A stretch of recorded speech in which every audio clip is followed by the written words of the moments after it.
자, 우리 하나님의 은혜와 평강이 수예배에 나온 여러분과 함께하기를 주님의 이름으로 축복합니다. 우리 부모님들이 자녀를 향한 간절한 소원이 뭐가 있을까요? 건강히 잘 자라고 또 이제 부모의 바람대로 인생도 성공하고 뭐 학생으로 말하면 공부도 잘하고 또 부모님에게 기쁨이 된다고 한다면 더 바랄 나위 없겠죠. 근데 우리 부모님들이 자녀를 향해서 육적인 소원들이 너무도 많습니다. 참 그 알면서도 좀처럼 내려놓기를 쉽지가 않죠.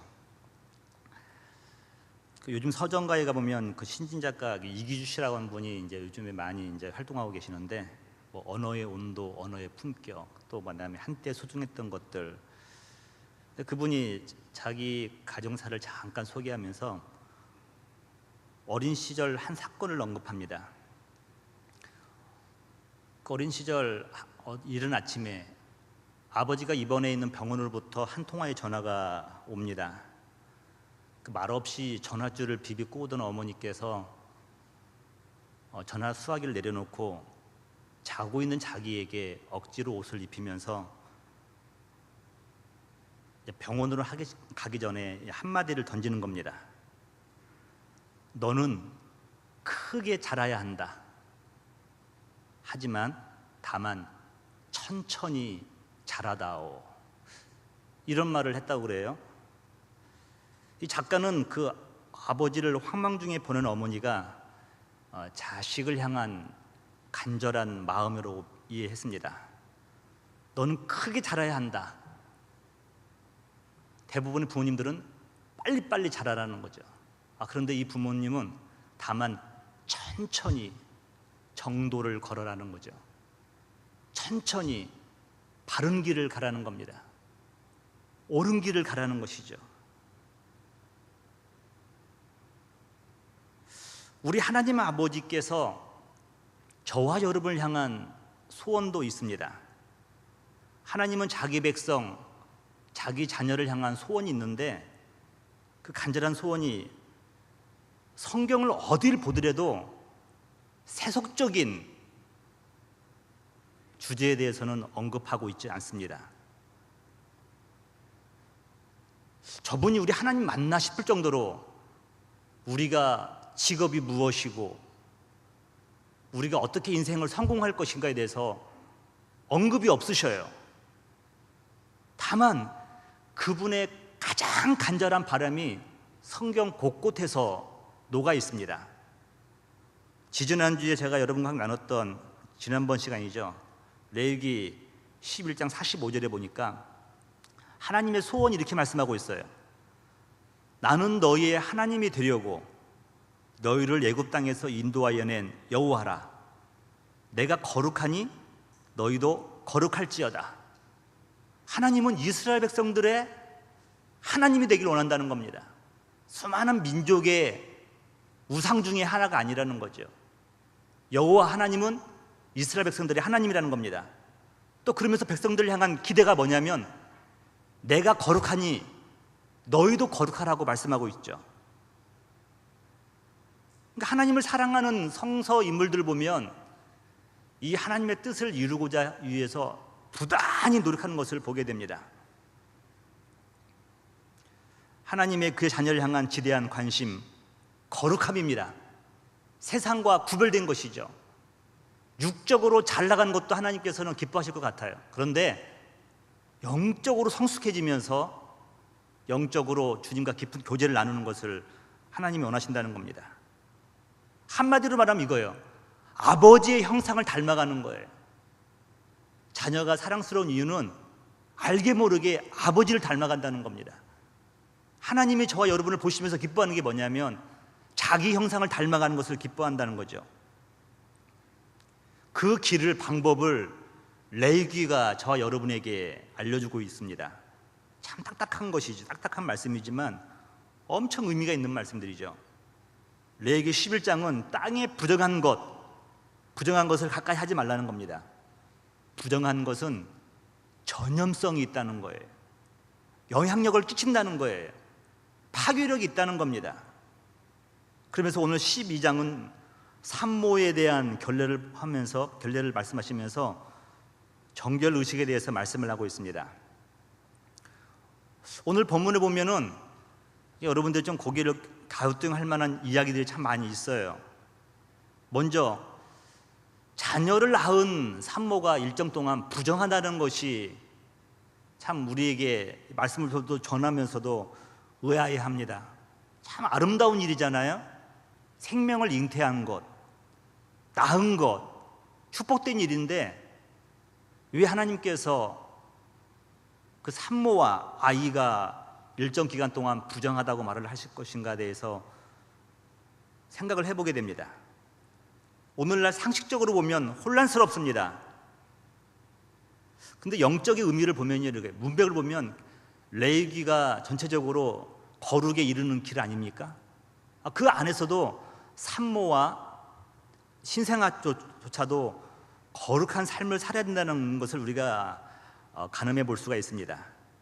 자기 백성의 거룩함, 산모도 신생아도 예외가 없다는 것이죠. 1절에 보니까 이렇게 말씀하고 있어요. 여호와께서 모세에게 말씀하여 이르시되, 우리 하나님은 당신의 말씀의 사자들에게 깨닫게 하시고 전하게 하셨습니다. 하나님께서 이스라엘 백성들에게 직접 말씀하지 않아요. 여호수아에게도 말씀하시고 모세에게도 말씀하시고 사무엘에게도 나단에게도 말씀하시면서 백성에게 전하라고 말씀하십니다. 직접 얘기하지 않는 이유는 제가 고난주간 때 그때 새벽기도를 인도하면서 자세하게 말씀을 드렸는데 이거예요. 범죄한 인간이 하나님의 음성을 직접 듣는 것을 두려워한 겁니다.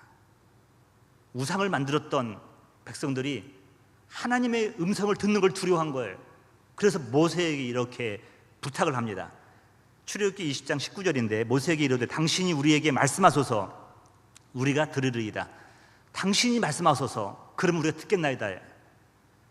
하나님이 우리에게 말씀하지 말게 하소서 우리가 죽을까 하나이다. 범죄한 이스라엘 백성들은 하나님의 말씀을 듣는 것을 두려워했습니다. 당연한 거죠. 자녀들이 하나님 아버지 앞에서 부모님 앞에서 잘못을 하고 나면 부모님 보기가 두렵고 목소리만 들어도 떨리는 겁니다. 그래서 하나님께서는 모세에게 통하여서 이스라엘 백성들에게 율법을 하나님의 뜻을 전하라고 말씀하시는 겁니다. 또 오늘 본문 2절을 보니까 이스라엘 자손에게 말하여 이르라 여인이 임신하여 남자를 낳으면 이래 동안 부정하리니 곧 월경할 때와 같이 부정할 것이며 라고 말씀하고 있어요. 이스라엘 백성들 가운데서 문둥병, 한센병 환자가 나오면 부정한 겁니다. 그래서 일정 기간 동안에 그 진영 밖으로 내쫓아서 거기 거하게 하는 것이 바로 하나님의 뜻이었습니다. 그런데 이 문둥병이 나으면은 제사장이 그걸 확인한 다음에 다시 받아들일 것인가 말 것인가를 판명하라고 말씀하고 있죠. 그때 비로소 공동체 안으로 들어올 수가 있는 겁니다. 자녀를 낳은 산모도 부정하다고 했는데 이 문둥병, 한센병 환자 같은 그런 부정이 아닙니다. 사뭇 다른 부정이죠. 정해진 기간 동안에 성소에서 성물을 먹지 못하고 성소에 들어갈 수 없다는 의미에서 부정을 말하는 것입니다. 성소 근처를 갈 수도 없고 성물을 먹을 수도 없다는 것에 의미가 있죠. 다른 말로 하면 이 정해진 기간 동안에는 부정하여서 하나님 앞에 설 수 없다는 것입니다. 저도 잘 이해가 안 가요. 산모 얼마나 유대한 일을 하셨습니까? 그런데 하나님께서 이렇게 정하신 거예요. 이유가 무엇일까를 곰곰이 생각해 보니까 상식적으로 보면은 이 당시에 지금보다는 유생적으로 더 유생적인 것들이 안 좋았던 시절일 것 같아요. 빠른 시간 안에 산모나든가 신생아가 노출되면은 여러 가지로 안 좋은 일이 많이 생길 것 같아요. 이거 상식적으로 생각하는 겁니다. 또 하나는 뭐냐면 성경의 말씀대로 우리 몸의 유출은, 몸에서 흘러나오는 모든 분비물들은 여호와께 부정하다고 성경에서는 말씀하고 있습니다. 우리 몸으로부터 분리는 죽음을 예표하는 거예요. 사망이에요. 그러니까 우리 몸으로부터 뭔가가 유출된다, 이건 부정한 것이고 하나님 앞에서 거룩하지 못한 것입니다. 하나님은 생명의 약속을 인간의 몸에 두셨습니다. 근데 몸이 이상하여서 무언가를 유출시킨다는 것은 부정한 것으로 이스라엘 백성들은 이해를 합니다. 산모가 진통 끝에 자녀를 낳을 때 분비물과 피가 유출되죠. 그래서 산모는 피가 유출됐기 때문에 부정한 겁니다. 또 그 피에 접촉한 아기 역시 부정한 것이라고 말씀을 하고 있습니다. 이 정확한 것은 이 정도밖에 모를 것 같아요. 왜 모세가 이렇게 했는지는 잘 모르겠지만 의미는 있다고 생각해요. 뭐냐면 죄의 본질이 무엇인가를 알게 하는 겁니다. 죄의 본질이 무엇입니까? 생명과의 분리예요. 생명과의 분리. 여러분 생각할 수 있는 것들은 기껏해야, 우리 어린아이들은 죄가 뭐냐 그러면 부모님 몰래 스마트폰 한 거 하루에 2시간만 하라고 했는데 3시간, 4시간 회개할 때 그런 거 회개해요. 죄인 줄 알고. 좀 큰 애들은 부모님 몰래 지갑 손댄 거, 우리 그런 경험 다 있잖아요. 이렇게 애들이 인식하는 것들은 그 정도입니다. 성경에서 말하고 있는 죄는 뭐냐면 하나님과의 분리를 말하는 거예요. 하나님과의 떨어진 것을 말하는 것이죠. 죄의 결과가 심각하다는 것이죠. 여러분 잘 아시는 이사야 59장 1, 2절을 제가 한번 읽어볼게요. 여호와의 손이 짧아 구원하지 못하심도 아니요 귀가 둔하여 듣지 못하심도 아니라 오직 너희 죄악이 너희와 너희 하나님 사이를 갈라놓았고 너희 죄가 그의 얼굴을 가려서 너희에게서 듣지 않으시게 함이니라. 죄의 결과, 하나님과의 분리, 이것이 더 큰 문제라는 것을 말씀하고 있습니다. 이런 의미에서 상징적으로 산모가 7일 동안 또 33일 동안 부정한 시간이라고 성경은 말씀을 하고 있는 것입니다. 또 그러면서 3절을 보니까 8째 날에는 그 아이의 포피를 벨 것이요 라고 말씀하고 있습니다. 부정한 날 7일이 지난 다음에 8일째 되는 날 할례 의식을 행하라는 것이죠. 이 할례의 영적인 의미는 뭐냐면 언약의 할례예요. 언약의 할례. 단지 포피를 자르는 것이 아니라 언약의 상징으로서 이 남성의 어린아이의 포피를 자르라는 것입니다. 유대인들에게는 이 8일은 새 생명의 시작을 의미합니다. 그래서 8자라는 숫자는 새로운 새 질서를 상징하는 숫자죠. 그래서 예수님께서도 안식 후 첫날 8일째에 부활하신 것입니다. 할례의 의미는 여러분 잘 아시는 것처럼 언약을 상징하죠. 이스라엘 백성과 하나님의 언약의 증표가 할례였습니다. 제가 오늘은 노트를 만들지 않았지만 창세기 17장 10절을 한번 제가 읽어보겠습니다. 너희 중 남자는 다 할례를 받으라.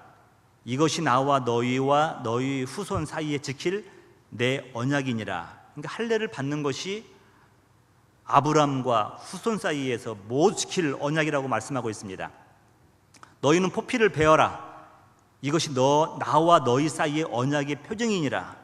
그러니까 할례는 하나님과 이스라엘 백성들의 그 언약의 표징인 겁니다. 사인이죠. 유대인들이 핍박받을 때에 유대인이란 증거가 바로 이 할례였지 않습니까? 12절 너희의 대대로 모든 남자는 집에서 난 자나 또는 너희 자손이 아니라 이방 사람에게서 돈으로 산 자를 막론하고 난지 8일 만에 할례를 받을 것이라 라고 말씀하고 있어요. 너희 집에서 난 자든지 너희 돈으로 산 자든지 할례를 받아야 하리니 이는 내 언약이 너희 살에 있어 영원한 언약이 되려니와 할례를 받지 아니한 남자 곧 그 포피를 베지 아니한 자는 백성 중에서 끊어지리니 그가 내 언약을 배반하였음이라. 할례에 가장 영적인 의미는 뭐냐면 이거예요. 옛사람이 죽고 새 사람으로 거듭난다는 것입니다. 마치 신약시대의 세례와 같은 의미가 있었던 것이죠. 그런데 그렇다고 한다면 우리 몸에 여러 부분이 있는데 왜 하필이면 포피인가 하는 것입니다. 아브라함은 무난히도 자손을 갖기 위해서 그는 노력을 했을 것입니다. 육신적인 노력을 많이 했을 것이죠. 그런데 생식기의 표표를 잘라버려라 하는 의미는 무엇입니까? 너의 육의 생식은 끝났다는 거예요. 너의 육의 생식은 끝나고 새로운 생명이 널 통해서 태어날 것을 말씀하고 있는 것이죠. 이스마엘은 육정으로 낳은 자녀입니다. 육정으로 낳은 거예요. 그런데 이삭은 그런 이스마엘과 다르다는 것입니다. 육의 생식은 끝났고 영의 생식으로 인해서 태어났다는 것을 의미하고 있는 것이죠. 사도들의 할례 이해를 보면 바울이 대표적이죠. 이 초대교회에 두고두고 문제되는 것이 바로 할례의 문제였습니다.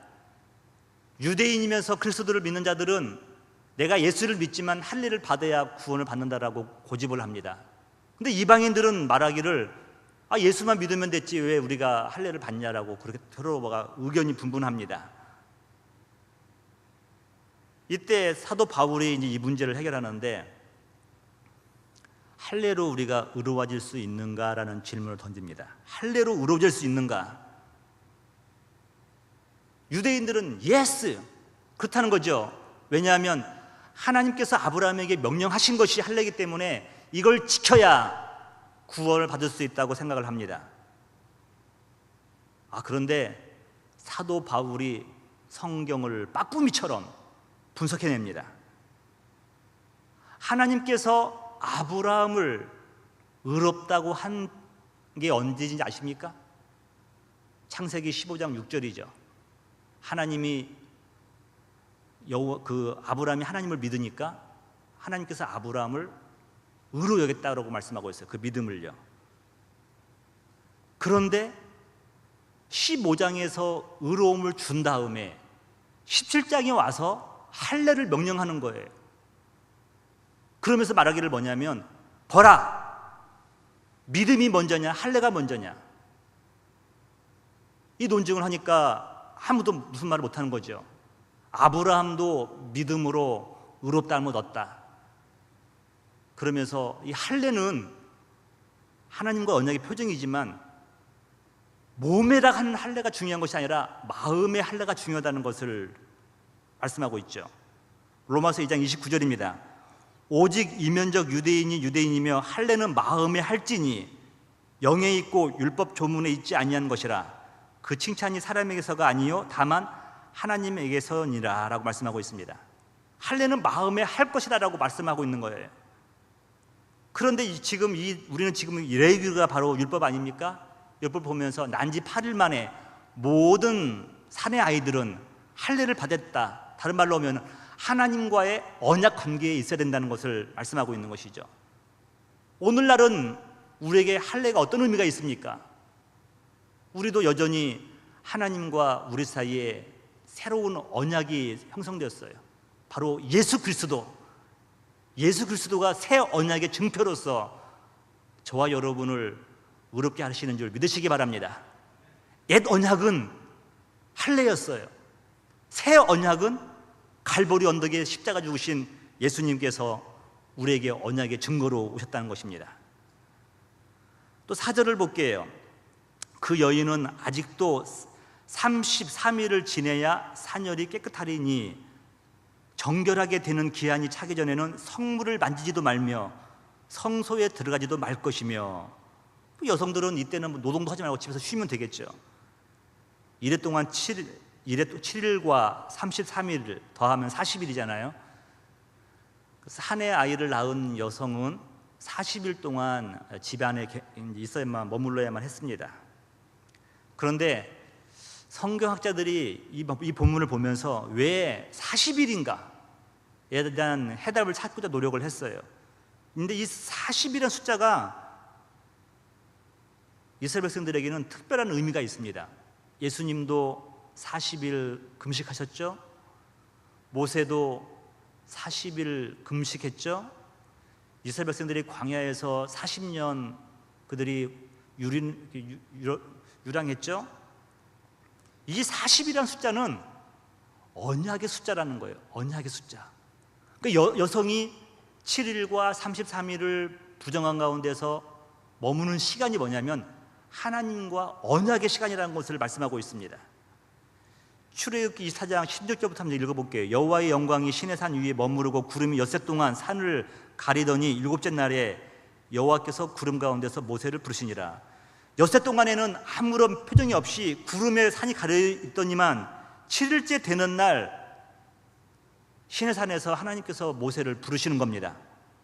또 산 위에 여호와의 영광이 이스라엘 자손의 눈에 맹렬한 불같이 보였고 멀리서 시내산을 바라보니까 천둥과 번개가 모세가 머무는 산을 향해서 쏟아붓는 겁니다. 이것을 이스라엘 자손의 눈에 맹렬한 불같이 보였다는 것이에요. 그래서 이스라엘 백성들은 하나님을 두려워할 줄 알았습니다. 또 모세는 구름 속으로 들어가서 산 위에 올랐으며 모세가 40일 40야를 산에 있으니라라고 표현하고 있습니다. 40일 동안 하나님과의 함께 동고동락하면서 언약의 시간을 채워가는 것이죠. 출산으로 말미암은 사망의 고통, 그 부정을 정결케 하는 약속을 이 40이라는 숫자에 하나님께서 내표하고 계시다는 것입니다. 그러니까 하나님은 이 산모에게 저주가 아니에요. 산모에게 축복이에요. 내가 다시 너희를 정결하게 하겠다고 하는 하나님의 언약의 표정인 것입니다. 그래도 5절은 이해가 안 가요. 여자를 낳으면 그는 2일에 14일 동안 부정하리니 월경할 때와 같을 것이며 사녀를 깨끗하게 내면 66일을 지내야 하리라. 남자는 7일, 33일, 40일이었는데 여성은 14일, 66일, 80일을 그 부정한 시간을 보내야 된다는 것입니다. 혹시 여러분 이거 왜 그런지 아시겠어요? 여성분들이요? 페미니스트들이요 사도 바울을 공격하고 구약을 공격하잖아요. 근데 이 공격받는 내용도 이런 것들이에요. 왜 하나님은 남녀 차별하냐는 거죠. 그런데 이 의미를 사도 바울이 잘 정리해 뒀어요. 사도 바울에 의하면 유대 사상이 그 유교적 부분과 우리 민족의 그 유교적 사상과 비슷한 부분이 참 많아요. 대표적인 게 하나가 남존여비예요. 남존여비. 여러분 그 구약 성경을 읽다 보면은요, 지금도 더 이해가 안 가는 게 가늠하다 현장 잡힌 여인이 있었거든요. 돌에 맞아 죽어요. 그 남성은 어디 갔어요? 여러분 궁금하지 않아요? 그런 거 보면서 남성은 어디 갔을까? 여성들한테 물어볼게요. 한번. 안 궁금하세요? 아니 간음을 했으면 같이 했을 거 아니에요. 근데 왜 여성만 잡혀왔냐고요. 그러면서 성경을 보면서 아니 왜 이렇게 여성에 대해서 이렇게 무시하는 것 같지 않으면서도 왜 이렇게 했을까? 여러분 그 유대 사상 중에서는 보면은 남존여비가 강합니다. 그러니까 우리 동기 중에서 이스라엘 선교사 자매가 한 명 있는데 이 자매는 제가 깜짝 놀란 게 뭐냐면 서방님을 남편을 하나님 섬기듯이 섬겨요. 야, 너 왜 그랬더니 하는 말이 성경에서 그렇게 하라고 했잖아.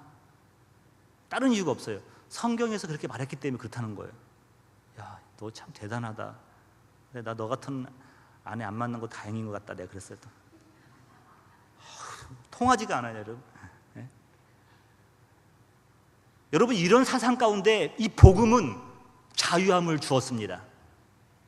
남존여비 사상에서 해방을 준 거예요. 여성들만 할렐루야잖아요. 남성들은 왜 그랬을까? 기쁨을 만끽한 겁니다. 그런데 교회 안에서 부작용이 생기기 시작한 거예요. 자유를 남용하는 겁니다. 디모데에게 사도 바울이 말할 때 두 가지가 남용됐는데, 오용됐는데, 하나는 뭐냐면 사치였어요. 또 하나는 뭐냐면 권위에 대한 여성들의 도전이 심각했습니다.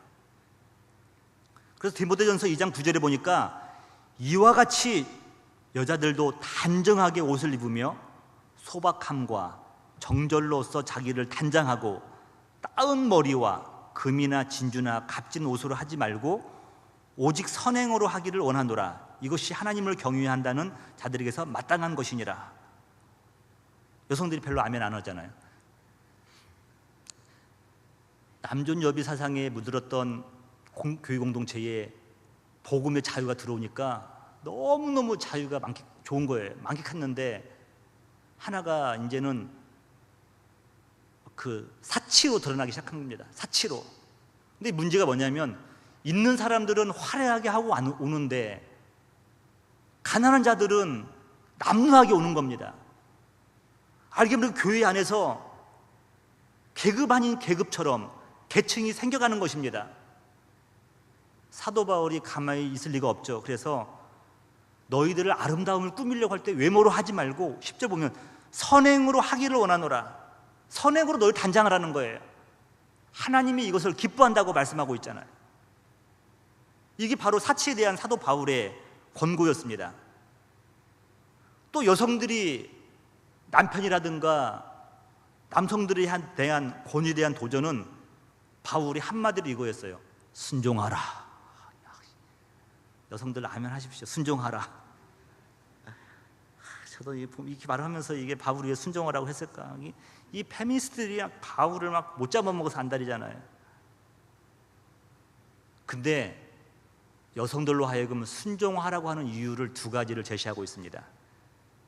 성경책 혹시 필수 있는 분들은 디모데전서 2장 11절을 한번 보세요. 여자는 일체 순종함으로 조용히 배우라.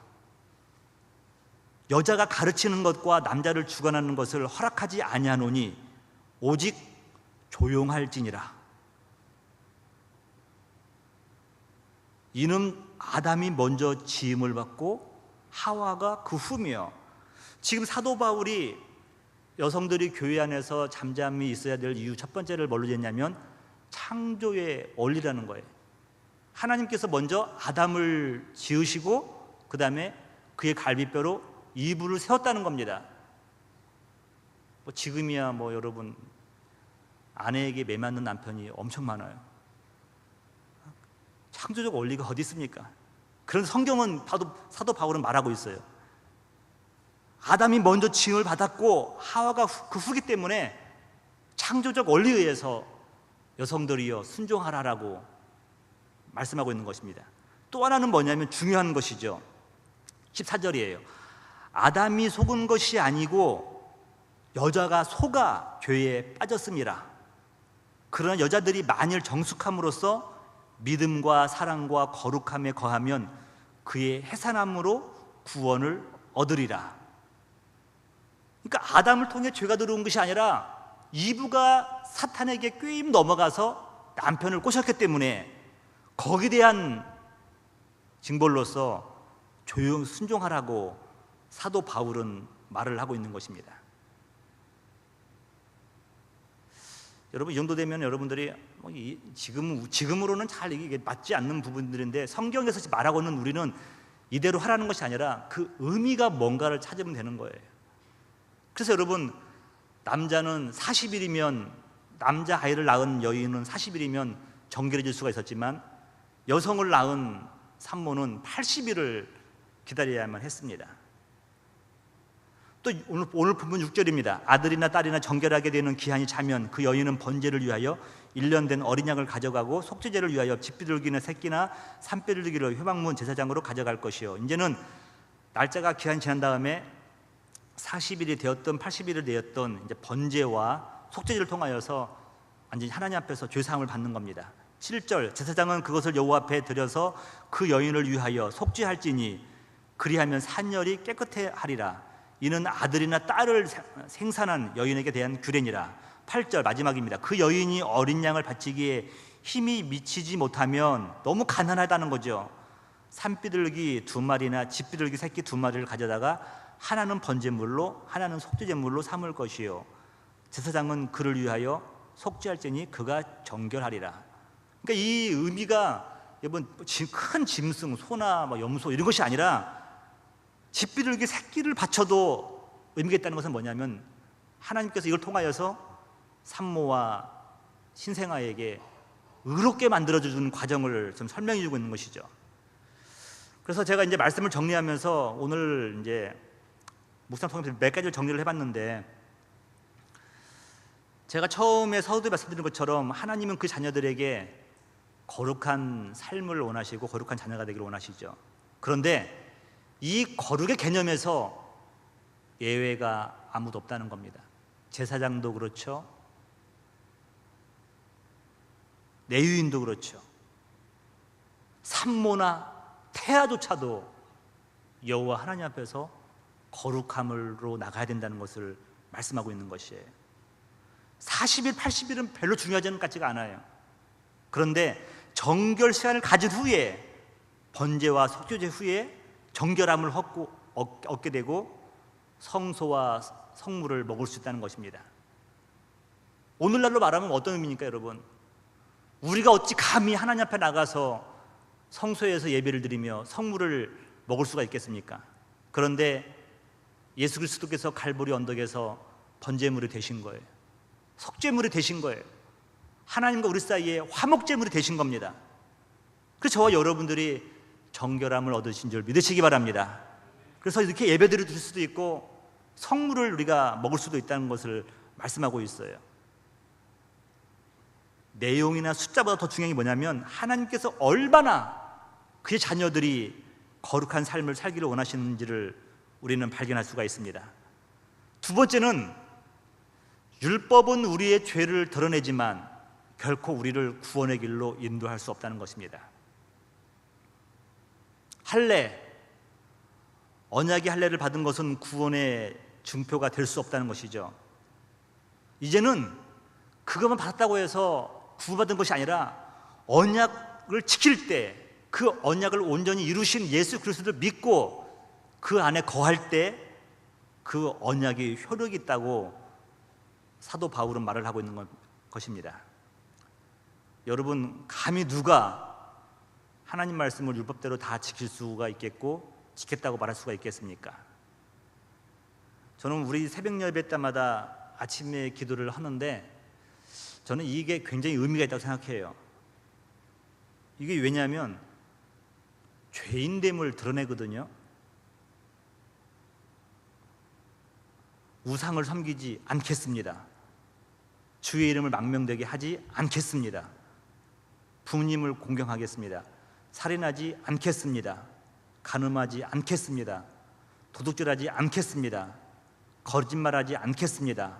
탐욕하지 않겠습니다. 않겠습니다 할 때마다 우리 마음속에 찔림이 있잖아요, 여러분. 부모를 공경하겠습니다. 공경 못하잖아요, 여러분. 거짓말을 않겠습니다. 수없이 하잖아요, 우리 여러분. 생각도 거짓말이고요. 율법의 핵심이 뭐냐면 이거예요. 내가 않겠다는 거예요. 내가 않겠다는 거예요.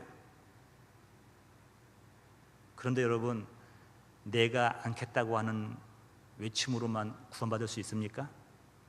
오히려 않겠다고 하면 할수록 더 큰 절망을 받아야 돼요. 우리는 율법 앞에서 철저하게 무너져야 돼요. 내가 죄인임을 고백해야 돼요. 내 의의가 아무것도 없다는 것을 깨달아야 돼요. 내가 하려는 순간마다 내가 않겠습니다, 않겠습니다, 않겠습니다 할 때마다 우리 육신은 하겠다로 나가는 거예요. 이게 율법의 속성이라니까요. 이걸로 어찌 우리가 구원받을 수가 있겠습니까, 여러분? 그런데 복음은 무엇입니까? 내가 않겠다는 것이 아니에요. 하나님이 하셨다. 할렐루야.